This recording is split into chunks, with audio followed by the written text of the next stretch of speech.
a participação dos cultos e das programações do ministério.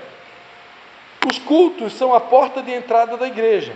Normalmente alguém visita uma igreja pela primeira vez em um culto. Hoje com as pequenas células, né, não mais, né? Mas muita gente se converte participando de um culto. Eu me converti participando de um culto. Minha primeira experiência fui convidado para um culto, só que não era um culto na igreja, era um culto no anfiteatro da cidade de São João Batista, um culto especial, com arrecadação de alimentos não perecíveis e tal. E naquele culto, o pastor Serginho, que já está com o Senhor, ele era diretor comercial da fábrica de tênis Dircop em São João. Ele pela primeira vez na vida, eu vi alguém apresentar o plano de salvação. Eu, de família católica, nunca tinha ouvido alguém contar o plano de salvação. E ele apresentou o plano de salvação desde Adão até Jesus. E aí eu entendi. Eu nunca tinha visto ninguém explicar. Pela primeira vez na vida alguém explicou. E na primeira vez que eu entendi, eu já aceitei Jesus como meu Salvador. Isso foi em agosto de 1996. Quer dizer que em agosto desse ano, eu estou fazendo 30 anos de convertido. 30 anos de conversão. Né? Então, através de um culto. Né? Então, tu foi na Casa de Paz? A pastora fazia Casa de Paz comigo. Sim, a igreja aqui de Canelinha fazia. A pastora ali, sim, eu estava bem estressada, eu e o amigo brigando dentro da minha casa. Cheguei em casa, na porta, de largar tudo, pegar minha roupa e ir embora. Ela chegou da minha casa, era um sábado. Eu queria fazer ainda em 2026, retomar com as Casas de Paz, mas a gente entende que, em primeiro momento, a gente tem que retomar as células, né? Para que haja um alinhamento, né, entre todas as mulheres, agora com a pastora Patrícia, né, para que após havendo esse alinhamento, lá na frente, todo mundo, muita gente nova chegando, né, nossos irmãos da Venezuela, então até a gente ter a mesma visão e estar alinhado, isso leva um tempinho, então vai precisar passar por esse processo aí, para depois pensar lá na frente no projeto Casa de Paz, que eu creio que é um projeto muito bom. Mas que bênção então. Então o culto é a reunião da igreja para adorar a Deus, estando em uma reunião. Durante os mesmos, oferecemos adoração a Deus através do momento de louvor, período de oferta a Deus com os nossos bens materiais, somos ministrados pela pregação da palavra de Deus e somos ministrados pelo Espírito Santo, que se faz presente e se manifesta quando nos reunimos em seu nome, conforme Mateus 18, 20, né? Sempre que 2 ou mais pessoas estão reunidas no nome dele, ali ele está. Deus tem prazer quando o seu povo se reúne para adorá-lo. Participando dos cultos, tenho contato com aquilo que Deus mais ama, as pessoas. O foco do culto é em Deus, mas não há como ignorar que Deus se manifesta através de pessoas. Ali no culto, eu vou conhecer outros irmãos, que também são filhos do mesmo Deus. Conforme João 1,12, né? Todos que recebem a Cristo se tornam filhos de Deus. Então aqui no culto, eu vou ter relacionamento com outros filhos, que são meus irmãos. E antes de começar, ou após o culto, antes do culto ou após o culto, eu poderei ter contato com os mesmos. Lá em Nova Trento, a gente gostava sempre de fazer isso, de deixar sempre uma jarrinha de café na recepção da igreja, na saída, com ali um biscoitinho, uma bolachinha, aquela de maisena, bolachinha Maria, aquele cáquer, né? Que é o bolachinha salgada, né? Coisa baratinha, deixa sempre uma bolachinha ali, um cafezinho. Os irmãos que quer conversar um pouquinho, fica ali, 10 minutinhos, 15 minutos, 20. É importante esse tempo. Principalmente quando não tem célula, né? Aí mesmo que é importante, né? Nós temos as células, vamos recomeçar agora com as das mulheres também, em nome de Jesus. Mas quanto mais comunhão, melhor. Né? Como ferro afia o ferro, o amigo afia o amigo.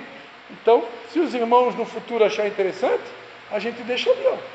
Você pode fazer uma escala, cada domingo o irmão fica responsável, fazer uma jarrinha de café, uma jarrinha de café com biscoitinho, né? Enquanto tiver gente ali conversando, nós ficamos aqui. Isso é importante. Então,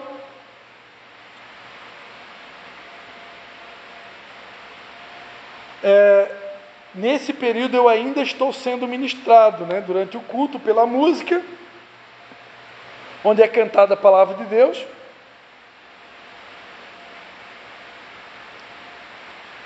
E pela palavra que é pregada, né? Se pela direção do Espírito Santo acontecer, alguém pode vir orar por mim ou liberar uma palavra que vá de encontro à minha necessidade naquele momento. É muito comum, né? A gente que está no louvor, muitas vezes dá a instrução, agora vamos orar uns pelos outros, né? Ou quando a gente chama a pastora Alice para orar. Então, a casa de Deus é uma casa de oração. Então, deve ser comum a gente ter essa prática de orar uns pelos outros, e principalmente quando o Espírito Santo toca, vai lá e ora por aquela pessoa, ou entrega um recado para ela, né? E isso só é possível quando a gente está junto. Se eu estiver em casa assistindo online, não tem como alguém orar por mim. Não tem como alguém colocar a mão na minha cabeça e repreender uma enfermidade online, né? Não dá.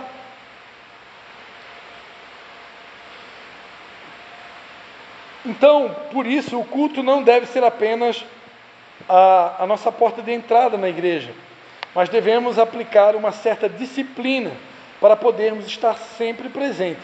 Hebreus 10, 25, né, um texto bem conhecido, diz que nós não devemos deixar de congregar,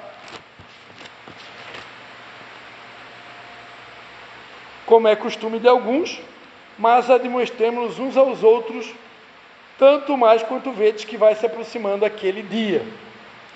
Se aquele dia, né, o dia do encontro com o Senhor, eles acreditavam que estava se aproximando, né, há 2000 anos atrás, muito mais agora. Então, a Bíblia orienta que não é bom deixar de congregar. Eu entendo que se uma igreja em células, quando está funcionando redondo, uma pessoa está frequente na célula, ela já está congregando. Se ela está indo numa célula, ela já está congregando.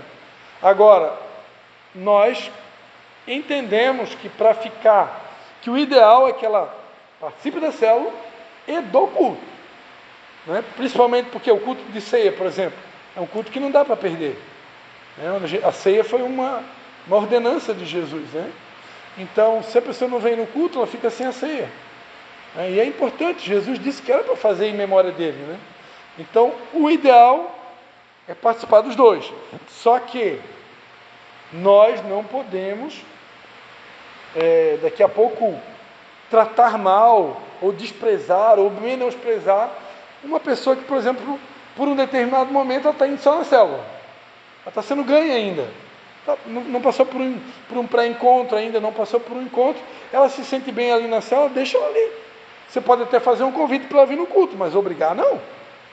Eu convido, não, deixa eu por aqui, deixa ela, quer ficar só na célula, deixa ela ali. Agora, dentro da visão que nós temos hoje, nós vamos estimular ela a fazer o encontro, e para isso ela vai passar pelo pré-encontro, e depois do encontro, é quase impossível que ela não venha querer participar do culto, né? Agora, quem ainda não participou por esse processo, pode querer permanecer só no pequeno grupo. E a gente vai ter que respeitar. Há duas coisas que preciso entender. Se eu não puder ir no culto em determinado dia ou fim de semana, não é o fim do mundo, né? Não estou em pecado. Se aconteceu um domingo ali, eu faltei por alguma situação, não estou em pecado. Muita gente já sente em pecado. Ou se eu não puder ir no culto por si só, ir no culto por si só não é suficiente, nem para desenvolver minha vida espiritual e nem para ter comunhão com os meus irmãos, pois ali conheceremos as pessoas apenas superficialmente. Por isso é necessário o próximo passo, que agora a gente vai falar do pequeno grupo, que são as células, né? Ou o grupo de convívio, ou PG. Então, amados, na vida cristã, o culto é um aspecto, mas a gente viu que a gente vai precisar desenvolver a prática da oração, da meditação da Bíblia, oração, o jejum, e o culto também faz parte. Agora, Se a pessoa tem uma vida de oração, tem uma vida de consagração, meditação na Bíblia, ela tem uma vida em dia com Deus, ela ora, ela jejua, ela busca Deus, se consagra, adora. Para essa pessoa, se ela faltar um culto, ela não vai morrer por isso. Agora, se a pessoa, a vida de oração dela está fraca, não lê muita Bíblia, não jejua, não se consagra, aí essa pessoa, quando ela falta o culto, aí faz falta, porque o culto é meio que o alimento dela. Mas a gente não precisa se sentir em pecado, né? Por algum motivo não deu para vir. Só que eu confesso para vocês, né? Eu confesso aqui, eu estou confessando, não estou dizendo quem está certo e quem está errado. Eu sou de uma época que eu aprendi que se eu, principalmente que eu sempre fui da liderança, né? Eu aprendi que se eu faltava um culto, eu dava satisfação para o meu pastor.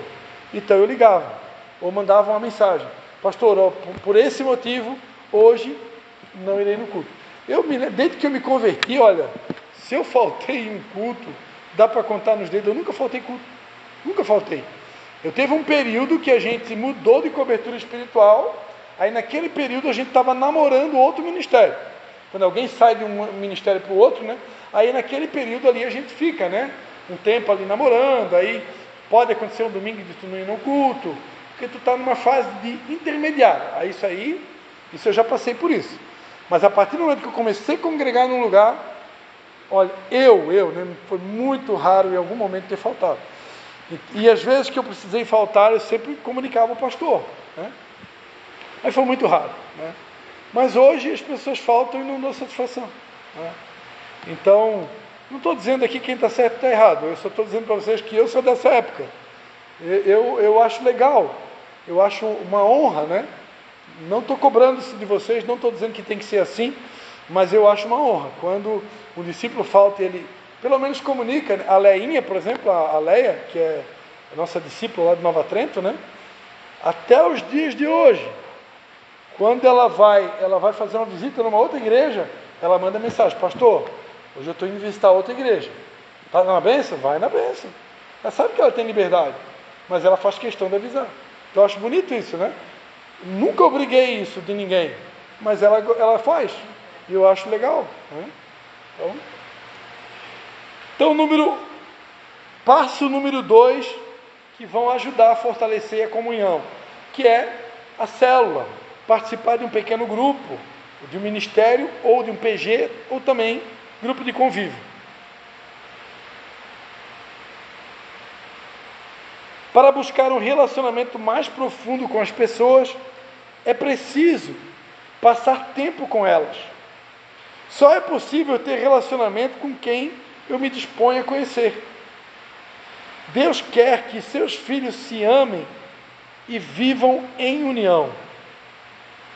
João 13, 35. Evangelho de João 13, 35. Nisto conhecerão todos que sois meus discípulos, se vos amardes uns aos outros. E Eclesiastes 4, do 8 ao 12, né? Lá vai falar que é melhor ser 2, né?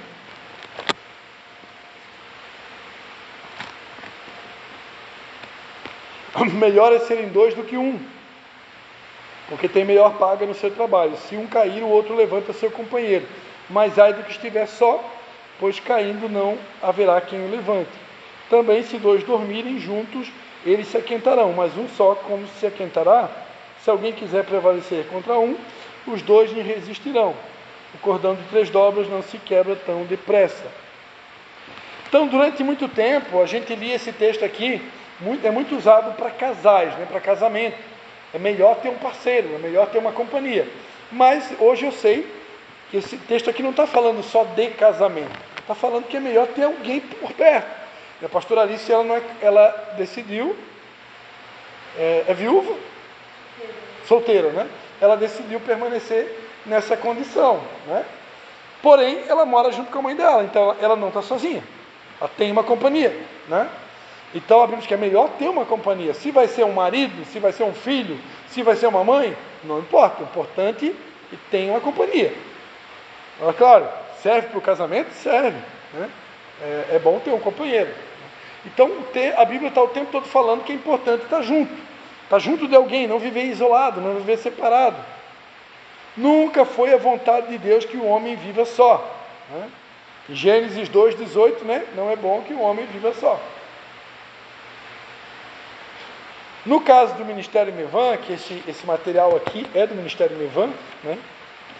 Eles trabalham com ministérios e com grupos de convívio.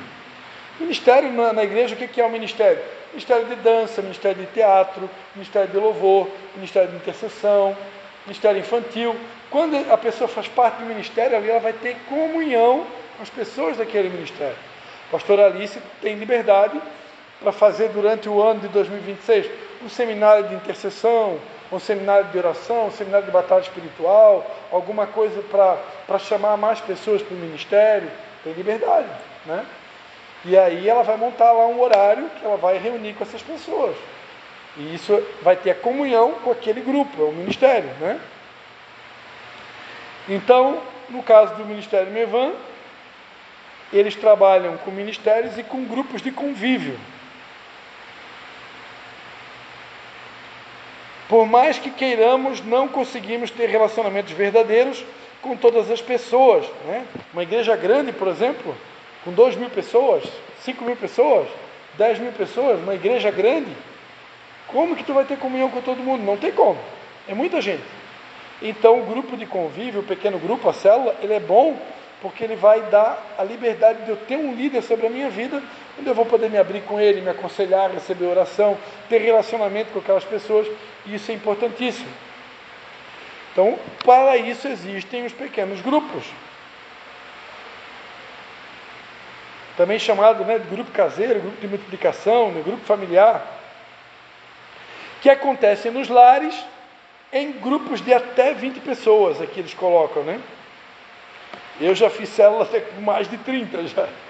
Mas aí a gente sabe, quando a célula fica um número muito grande, no nosso caso, havendo líderes, Timóteo e líder pronto para assumir uma nova célula, a gente então multiplica, né? Porque não é saudável uma célula muito grande, porque perde o foco, né? O foco é, no nosso caso, é ganhar as almas. Então, para isso tem que haver uma multiplicação. A gente não usa a palavra divisão. Vocês sabem que na matemática de Deus não tem a palavra divisão e subtração, só multiplicação e adição. Então, a gente multiplica, aquele grupo de 30 vai 15 para um lado, 15 para o outro, para alcançar um novo bairro, uma nova geografia. Existem grupos espalhados por vários bairros, né? E regiões e até mesmo em outras cidades. Acontece em determinado dia da semana. Normalmente, lá no caso do Mevan, era nas terças-feiras, né? O MIR, se eu não me engano, é às quintas, mas eu não tenho certeza agora. Mas eles fazem todas as células no mesmo dia. Todas. O Ministério Internacional da Restauração é Manaus. Manaus. Saudade de Manaus. Eu também estou com saudade de Manaus. Mas em breve, eu creio que esse ano eu vou estar lá, em nome de Jesus. Esse final de semana vai ter um congresso online para nós podermos ver online de consolidação. Começa amanhã à noite. Muito bom assistir, eu não perco uma. Congresso de consolidação. Aí é quinta, sexta, sábado e domingo. Dá para assistir online pelo YouTube depois. Acho que vai dar.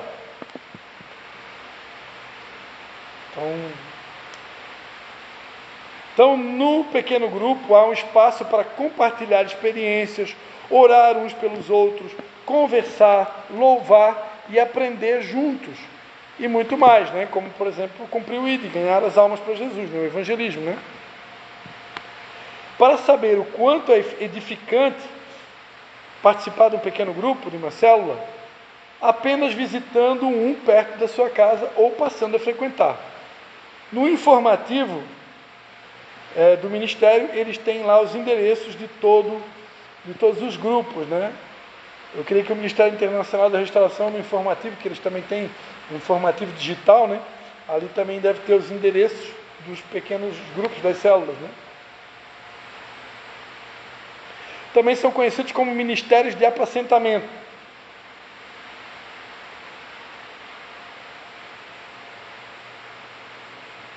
onde você poderá encontrar pessoas na mesma faixa etária, gênero e situação que você. Se você é jovem ou adolescente, também existem grupos de convívio ou pequenos grupos específicos voltados para esse público, né? Então a gente costuma trabalhar, né? Com célula só de homens, célula só de mulheres, célula de idosos, célula de jovens, célula de adolescentes. Pode fazer células para faixas etárias diferentes para poder ter a mesma linguagem, né? É fundamental que estejam juntos com outros que estão seguindo o mesmo caminho que é Jesus. Se é casado e ainda é jovem ou recém-casado, participe do grupo de jovens casais, né? Se é casado, participe do grupo, né? Tem Ministério de Casais nas igrejas grandes, né? Aí é um outro projeto, né? Ministério de Casais, né? Agora existe o Legendários para homens. São grupos fechados, né? Específicos. Aqui eles citam, né, o Ministério Casados para Sempre e o MMI.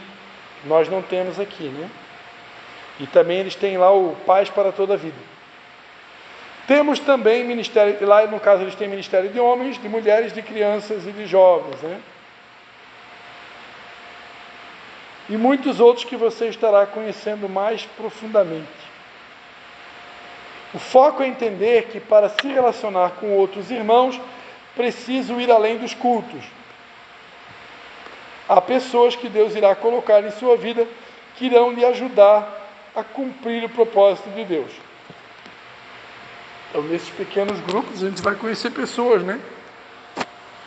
Que vão nos ajudar a cumprir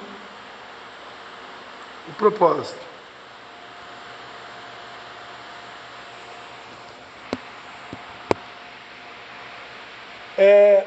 Ser pastoreado por alguém.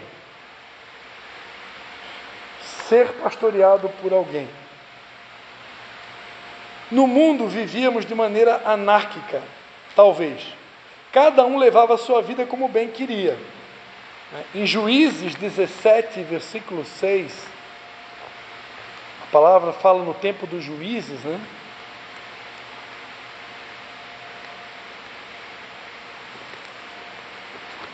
Juízes 17, versículo 6, que naqueles dias não havia rei em Israel, cada qual fazia o que parecia direito aos seus olhos, né? Então, muitas vezes isso acontece também. Isso acontece no mundão, né? E as pessoas vêm do mundão para dentro da igreja com essa mentalidade onde cada um por si, né? Não tem que prestar conta para ninguém. Eu deixo a minha vida me levar, né? Vida leva eu.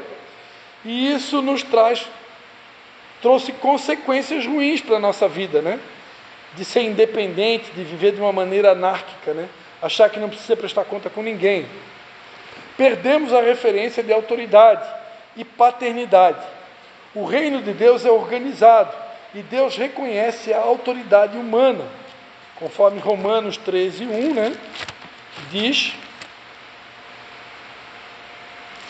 que toda pessoa esteja sujeita às autoridades superiores, pois não há autoridade que não venha de Deus. As autoridades que foram ordenadas por Deus, né? Lembrando que existem pessoas que ocupam uma cadeira de autoridade, mas elas já não têm mais autoridade, né? Por quê? Porque são pessoas corrompidas, né? Que estão ocupando uma posição de autoridade, mas estão completamente corrompidos, são corruptos, ocupando posições de autoridade, mas elas já não têm mais autoridade, mas elas ocupam posições de autoridade. Agora, existem pessoas que ocupam posições de autoridade e que têm autoridade. Por quê? Porque dão um bom testemunho, são pessoas que procuram fazer o que é certo, não se deixam corromper, então essas têm autoridade. E quem resiste uma autoridade, ela está resistindo o próprio Deus, né? A Bíblia diz que Deus instituiu pessoas para serem líderes, né? Efésios 4:11, a Bíblia fala, né, que Deus levantou apóstolos, profetas, pastores, evangelistas e mestres. A Bíblia nos diz que devemos estar sujeitos às autoridades. Hebreus 13, 7 e 17, diz assim: lembrai-vos dos vossos guias, que vos falaram a palavra de Deus, e atentando para o êxito da sua carreira, imitai-lhes a fé. Versículo 17, obedecei a vossos guias, submetei-vos a eles. Eles velam por vossas almas, como quem há de prestar contas. Obedecei-lhes para que o façam com alegria, e não gemendo, pois isso não vos seria útil. Ok? O que precisamos entender, porém, é que a submissão é algo bom e extremamente vantajoso para nós. Nossos pastores e líderes não são perfeitos, e se eles agirem fora da vontade de Deus, não devemos segui-los, né? Se um pastor se corromper, se desviar do caminho de Deus, eu não vou precisar seguir, né? Mas se ele estiver em obediência a Deus, por que não, né? Filipenses 3:2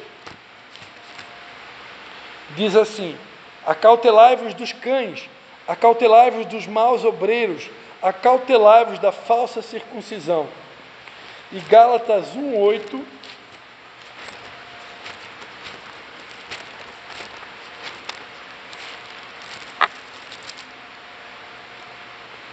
mas ainda que nós mesmos ou um anjo do céu vos anuncie outro evangelho, além do que já vos anunciamos, seja anátema. Aqui o apóstolo Paulo, escrevendo a igreja dos Gálatas, né? Ele declara que se até mesmo um anjo anunciasse um evangelho diferente daquele que ele vinha ensinando, que essa pessoa fosse anátema, ou seja, anátema significa amaldiçoado, né? Por quê? Porque Paulo sabia que o evangelho que ele ensinava era um evangelho limpo. Por isso ele tinha propriedade para dizer: se alguém ensinar algo diferente do que eu estou ensinando, considera aquela pessoa anátema. Eles também, pastores também são seres humanos, né? Que também estão sendo tratados e curados por Deus diariamente, mas possuem um pouco mais de tempo de caminhada cristã e uma unção dada por Deus para guiar pessoas. 1 Timóteo 3, do 1 ao 7, ali vai falar das exigências do pastor. Ser apacentado é maravilhoso. É bom ter alguém que lhe possa ouvir e dar conselhos, em quem você possa confiar para contar seus segredos e se abrir, que possa lhe ajudar, corrigir quando você estiver errado, que acredite e invista em você, que lhe cubra e se importe se você está bem ou mal, que ligue para você durante a semana ou mande um recado e que ore por você. É importante, né? É importante ter alguém sobre a nossa vida. E muitas vezes puxa a orelha também, né? Tá bom? Então, o que seria de uma ovelha sem um pastor? Precisamos buscar paternidade, primeiramente em Deus, e depois acreditar que Deus irá preparar alguém para cuidar de nós. Como ele colocou Melquisedeque no caminho de Abraão, conforme a gente lê lá em Gênesis 14, versículo 18. No caso do Ministério Mivan, eles possuem muitos pastores, né? Alguns deles não têm título de pastor. Nós já aprendemos aqui, né, que pastor não é quem tem título. Pastor é todo aquele que cuida de vidas. Então existem muitos irmãos, né, que possuem do Senhor uma unção para cuidar de vidas. O foco é entender que eu preciso de alguém para cuidar de mim. Na visão celular, cada líder de célula, ele é um pastor. Cada líder de célula, não deixa de ser um pastor, porque ele está ali cuidando de pessoas. Então, para ser um pastor, não preciso ter o título de pastor. Eu só preciso desejar cuidar de alguém. Vamos mais um item? Começou 15 minutos atrasado, vamos mais um?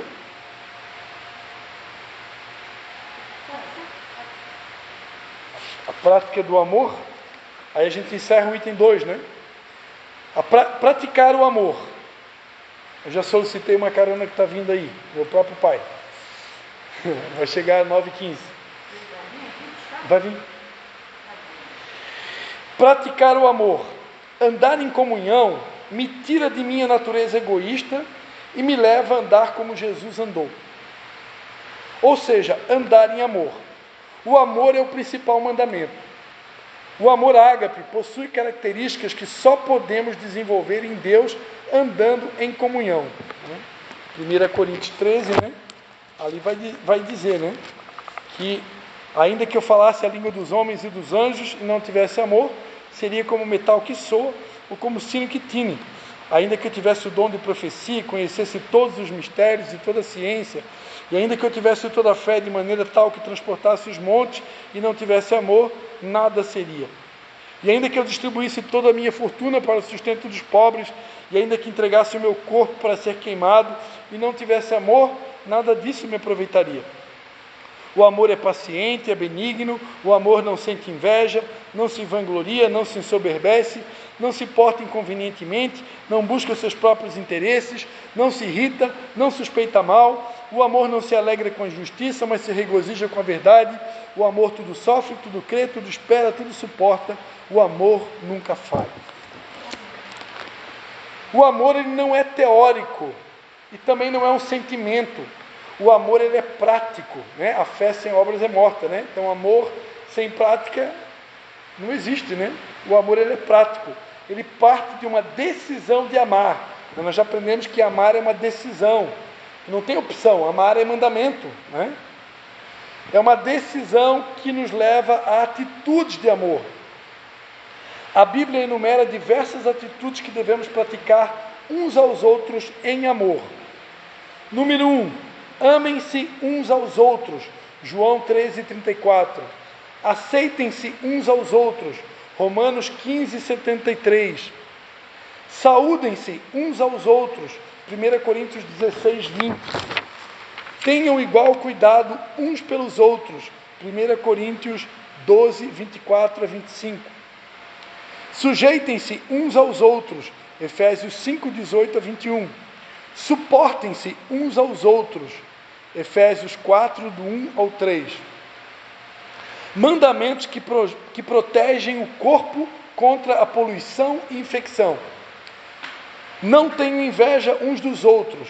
Gálatas 5, do 25 ao 26. Deixem de julgar uns aos outros. Romanos 14:13. Não se queixem uns aos outros. Tiago 5:9. Não falem mal uns aos outros. Tiago 4, versículo 11. Não mordam e devorem uns aos outros. Gálatas 5, do 14 ao 15. Não provoquem uns aos outros. Gálatas 5, do 25 ao 26. Não mintam uns aos outros. Colossenses 3, do 9 ao 10. Confessem pecados uns aos outros. Tiago 5,16. Perdoem-se uns aos outros. Efésios 4, 31 ao 32. Mandamentos que contribuem para o crescimento dos outros. Edifiquem-se uns aos outros. 1 Tessalonicenses 5,11. Ensinem uns aos outros. Colossenses 3,16. Encorajem uns aos outros. Hebreus 3, do 12 ao 13. Aconselhem-se uns aos outros. Romanos 15, 14. Falem entre vocês com salmos, hinos e cânticos espirituais uns aos outros. Efésios 5, do 18 ao 20. Vocês estão percebendo que para poder amar tem que ter sempre uma outra pessoa? Não tem como se sujeitar a mim mesmo. Eu tenho que me sujeitar ao outro. Eu tenho que orar pelo outro. Eu tenho que suportar o outro. Eu tenho que perdoar o outro. Eu tenho que edificar o outro. Eu tenho que ensinar o outro. Sempre precisa do outro. Então não tem como viver a vida cristã isolado, sozinho, não existe isso. Né? Tem uma frase do pastor Alexandre, que já foi pastor do Mevan também, que era filho na fé meu, pastor Alexandre Demétrios Villanova. Uma frase dele, né? Eu sozinho não sou noiva. Sozinho a gente não forma igreja. E durante muito tempo tem um povo aí fora dizendo, que eu sou igreja, eu sou igreja. Não, nós não somos igreja. Eu só sou igreja se eu estou com outro. Eu preciso estar pelo menos em 2 para ser igreja. Sozinho ninguém é igreja. Né? Então, ensinem uns aos outros, né? Encorajem uns aos outros. Hebreus 3, do 12 ao 13. Aconselhem-se uns aos outros. Romanos 15, 14. Falem entre vocês com salmos, hinos e cantos espirituais uns aos outros, né? Efésios 5, 18 ao 20. Mandamentos de serviço. Sirvam uns aos outros. Gálatas 5, 13. Levem os fardos pesados uns dos outros. Gálatas 6, versículo 2. Sejam hospitaleiros uns aos outros. 1 Pedro 4, do 7 ao 9. Sejam bondosos uns aos outros. Efésios 4, do 31 ao 32. Orem uns pelos outros. Tiago 5, 16. Aqui ele pede para ler 1 Coríntios 12. 1 Coríntios 12, versículo 12 ao 30. 1 Coríntios 12, do 12 ao 30. Assim como o corpo é um e tem muitos membros, e todos os membros, sendo muitos, formam um só corpo, assim é Cristo também. Pois todos nós fomos batizados em um só Espírito, formando um só corpo, quer judeus, quer gregos, quer servos, quer livres, e a todos nós foi dado de beber um só Espírito. Ora, o corpo não é um só membro, mas muitos. Se o pé disser, porque não sou mão, não sou do corpo, não será por isso do corpo? E se a orelha disser, porque não sou olho, não sou do corpo, não será por isso do corpo? Se todo o corpo fosse olho, onde estaria o ouvido? E se fosse todo o ouvido, onde estaria o olfato? Mas Deus colocou os membros no corpo, cada um deles como quis. E se todos fossem um só membro, onde estaria o corpo? Pois há muitos membros, mas um só corpo. O olho não pode dizer à mão, não tenho necessidade de ti, nem ainda a cabeça aos pés, não tenho necessidade de vocês. Antes, os membros do corpo, que parecem ser mais fracos, são necessários, e os que nos parecem menos honrosos no corpo, a esses honramos muito mais, e aos que em nós são menos decorosos, damos muito mais honra, porque os que em nós são mais nobres não têm necessidade disso. Mas Deus assim formou o corpo, dando muito mais honra ao que tinha necessidade, ou que tinha falta dela, para que não haja divisão no corpo, mas antes tenham os membros igual cuidado uns dos outros, de maneira que, se um membro padece, todos os membros padecem com ele, e se um membro é honrado, todos os membros se regozijam com ele. Ora, vós sois o corpo de Cristo e individualmente membros desse corpo. A uns pôs Deus na igreja, primeiramente apóstolos, em segundo lugar profetas, em terceiro lugar mestres, depois operadores de milagres, depois dons de curar, socorros, governos, variedade de línguas. São todos apóstolos?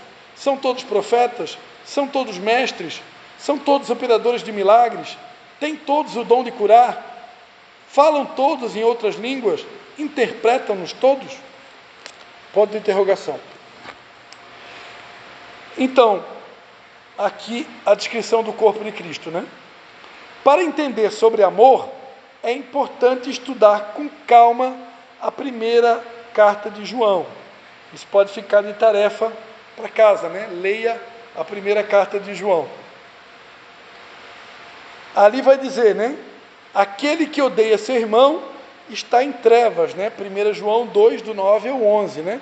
Aquele que odeia seu irmão está em trevas e é assassino, 1 João 3,15, e também é mentiroso, 1 João 4, do 20 ao 21. Aquele que não ama seu irmão está indiferente, não é de Deus, 1 João 3, 10 ao 11, e permanece na morte, né? Aquele que não ama seu irmão permanece na morte, 1 João 3, versículo 14. Aquele que ama seu irmão é nascido de Deus e conhece a Deus, 1 João 4, do 7 ao 8. E Deus permanece nele, né? Aquele que ama seu irmão, Deus permanece nele, 1 João 4, versículo 12. Amém, amadas? Então, encerramos o item 2, né? que é o item da comunhão. Presta para mim a tua caneta, abençoado. Vamos fazer um xizinho aqui. Na próxima aula a gente continua no item contribuição. Glórias a Deus, então, encerramos aqui mais uma parte. Quem que vai orar hoje? Agradecendo a Deus por essa aula. Eu já orei no começo, né, para facilitar, para ajudar na oração hoje. Sexta-feira tem mais oração, né? Sexta temos vigília. Amém? Senhor Deus, Pai, nós te agradecemos, ó Deus, por mais esse momento da presença, por mais esse momento de aprendizado, Deus, que não quero mais. Obrigado, Senhor, por nos conceder, trazer nós até aqui. Leva nós em segurança, livra nós do motorista mau. Obrigado, Senhor, porque as tuas misericórdias elas se renovam a cada manhã. Obrigado, Senhor. Abençoe aqueles que não puderam vir, que o Senhor sabe a causa, o motivo, nós não podemos, ó Deus, não podemos julgar, ó Pai. Que tudo seja por louvor da tua glória. Amém? Amém. Amém. Só reforçando aqui esse último item, né? Lembrando que amar é mandamento, né? Então amar não é opcional. Tem crente que acha que amar é opcional. Se der vontade eu amo, se não der eu não amo. Não. Amar é mandamento. Se é mandamento, não tem opção. Tem que amar. Eu não preciso gostar, mas eu tenho que amar. Tem que amar.